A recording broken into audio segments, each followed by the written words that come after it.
What's going on, guys? It's Aston Edmonds with Health and Swellness, and this is a push strength workout. So in the previous video about training partners, that was a push hypertrophy workout. You'll notice a lot of the exercises are similar. There will be some that are different, but the main difference is the rep scheme changes. It changes to lower rep work. Now this is the first official push strength workout on my new program.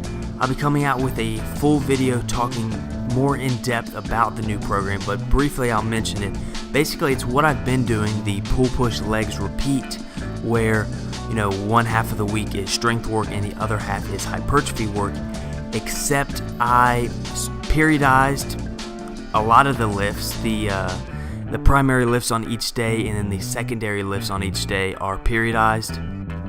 And I created a spreadsheet, so like on the first page of the spreadsheet, it has different slots, and you can pick your exercises on for those slots. Then the next page, you'll enter your maxes for different lifts, and then it will give you 4 weeks of periodized hypertrophy and strength training.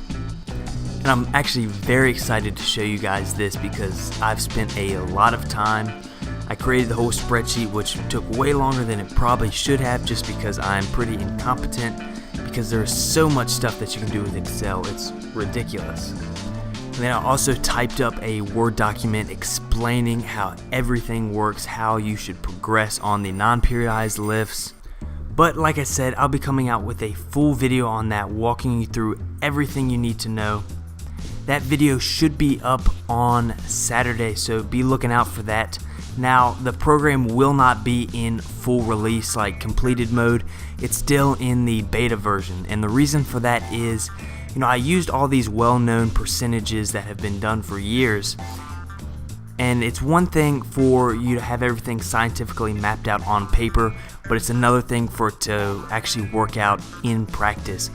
And what I mean by that is, these percentages will definitely work just if you go in and do that one day.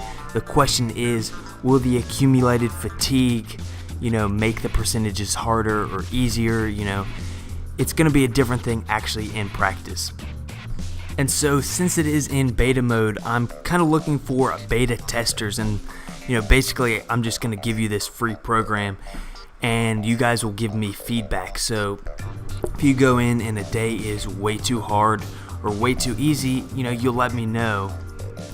That way I can fine tune it, correct some stuff if there are any errors, and have it, polished up for a final release, which of course I will be releasing it for free. But enough of that, because you guys will hear enough of that on Saturday. Let's talk about my cut. So a lot of you guys know I'm doing a little mini cut, and it's going pretty well, pretty steadily. I started averaging around 178 to 179, and now I'm averaging anywhere from 174 to 175. So that's about an average of 2 pounds per week. Now, one thing that you have to keep in mind is when you're losing weight, it's not all fat. So a lot of it is going to be water loss. Some of it is just going to be because you have less food in your stomach. And also, your glycogen will be depleted. So all these factor into actual weight loss. So losing 2 pounds might only mean I'm losing 1 pound of fat per week, which for me is a pretty good pace. I don't want to lose weight too fast because that's going to up my chances for losing strength. But I also don't want to just be losing 1 pound a week, because that means the actual fat loss would be more at, a half a pound. Now here's something I want you guys' opinion on. I was thinking about, doing a mini series on different cutting tips and tricks. I was thinking about giving it some, eye-catching, just annoyingly cheesy title like diet hacks or something like that, where basically I show you guys some of the little tiny nutrition tips, way to, keep yourself from being too hungry. But these videos would be very short. I'm talking, a minute to probably 3 minutes at the most. but they would not take the place of a regular scheduled video. So I typically try to upload 2 to 3 videos a week, but I would still be uploading these 2 to 3, normal full-length videos, but then have these short, maybe 30 seconds to 3-minute quick cutting tip videos in addition. So you wouldn't be losing any content, you would just be gaining it.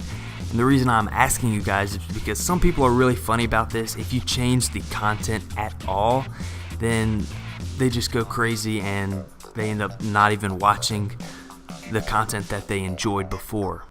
So give me some feedback on that in the comment section. But really quickly before we go, you saw I was doing one arm pec flies. Now I'll explain why exactly I do this in a later video, but let me just go ahead and tell you or encourage you guys to try doing it one arm at a time. It feels way better.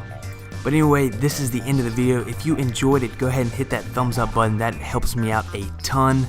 If you're not subscribed already, hit that button. You'll be notified when I upload future videos. But in the meantime, thanks for watching and have a great day.